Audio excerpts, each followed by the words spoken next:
안녕하세요. 데이업의 황대근입니다. 오늘은 사실 굉장히 좋은 날이죠.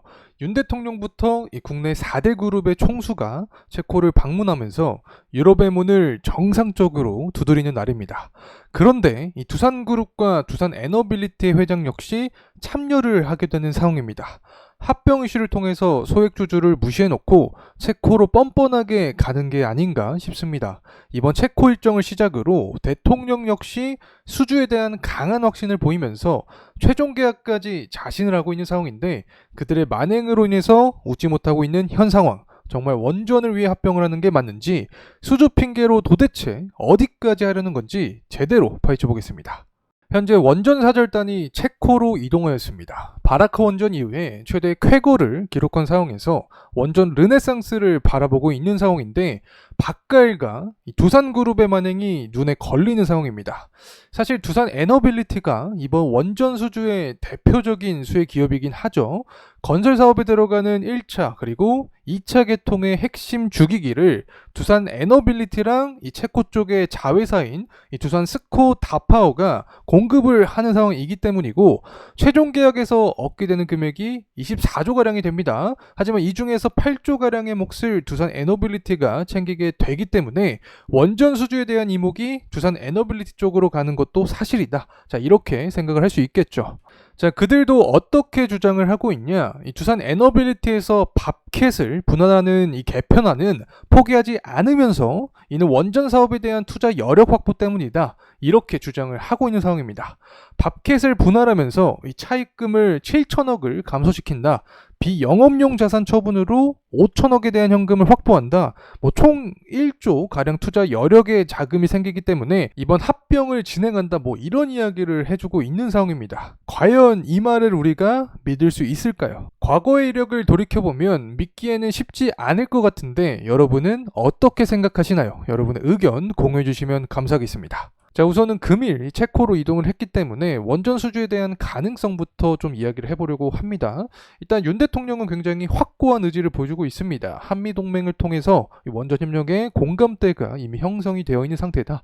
체코 원전의 최종 계약에 확신을 갖고 있는 상황이고, 실제로 제가 한수원 담당자와도 통화를 마친 상황이었죠. 웨스팅하우스가 지속적으로 제기하는 이 소송, 체코 원전 수주에 이상이 있을까? 이렇게 질문을 해봤는데, 결국에 최종 계약에게는 이상이 없을 것이다. 수주 가능성을 굉장히 기대하고 있는 상황이다. 라는 답변을 해주셨기 때문에 앞으로 내년 3월까지 좀 긍정적인 이야기들이 나와줄 가능성이 있지 않을까 개인적으로 바라보고 있습니다.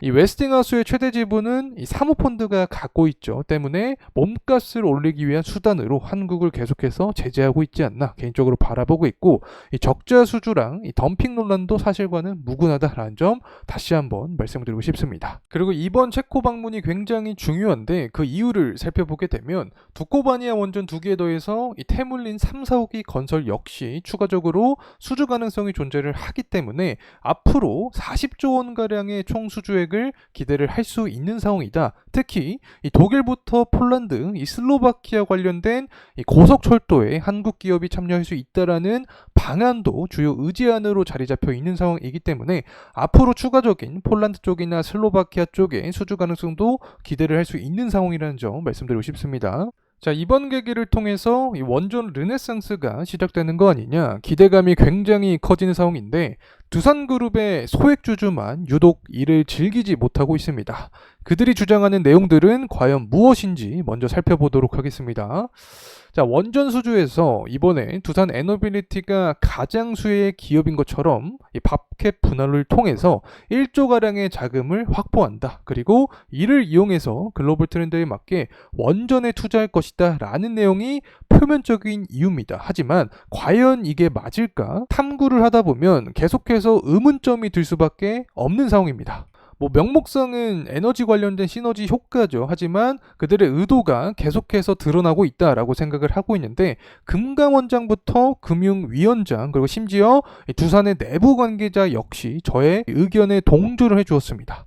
모두 이번 합병에 대한 의도가 정확한 것이냐, 사실관계가 정말 맞는 것이냐에 대한 의문점을 갖고 있는 상황이고, 두산밥켓의 실제 지분을 13.8%에서 42%로 끌어올리기 위한 목적이 아닌가, 자, 이런 의구심을 갖고 있는 상황이다라는 점 말씀을 드릴 수 있겠죠.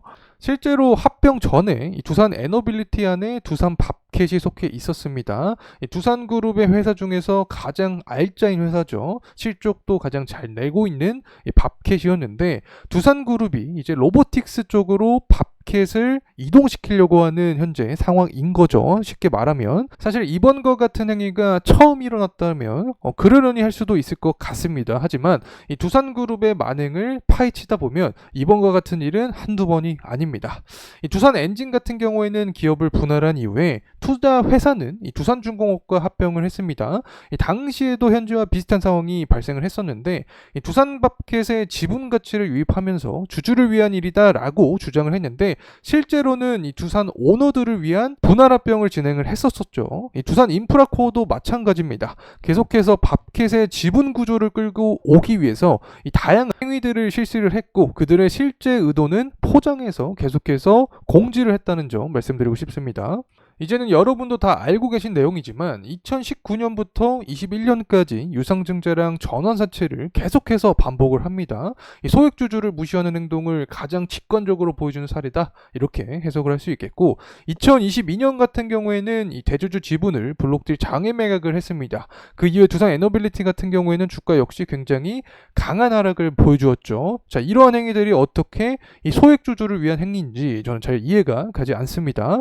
당시 어떤 말을 했냐, 글로벌 경기의 불확실성을 대비를 해서 이렇게 매각을 했다라는 이야기를 해줬는데 정말 다양한 이유들을 갖다 붙이는 것 같습니다. 자, 그리고 나서 이제는 블록딜을 하지 않겠다라고 두산그룹이 선언을 했습니다. 하지만 그 이후에 이 밥캣의 블록딜이 또 시행이 됩니다. 정말 두산 에너빌리티뿐만 아니라 두산 밥캣 주주분들 역시 지속적으로 이 두산그룹 오너 일가에게 당하고 있는 상황이지 않나 개인적으로 생각을 하고 있습니다. 그리고 23년에는 분식회계 그리고 현재 24년에 분할합병 이슈까지 이 소액주주의 권리를 이탈하는 행위를 해주고 있는데 이제는 정신을 차릴 때가 됐다라고 생각을 합니다. 자, 오늘같이 기분이 굉장히 좋은 날에 저는 좋지 않은 이야기를 할 수밖에 없었습니다. 정말 안타까운 심정을 갖고 있는데 사실 원전 수주는 이제 시작이라고 생각을 합니다. 이 대통령부터 한수원 담당자도 확신을 보여주었고 이 폴란드 쪽이나 슬로바키아 쪽을 기대해 볼 수 있다고 생각을 하고 있습니다. 하지만 이 박가 일가의 무리한 욕심 때문에 시작되는 원전의 강세를 소액주주는 즐기지 못하고 있는 것 같습니다. 앞으로도 이 원전을 넘어서 이 두산그룹 저희 대기업에서 계속 추적하겠습니다.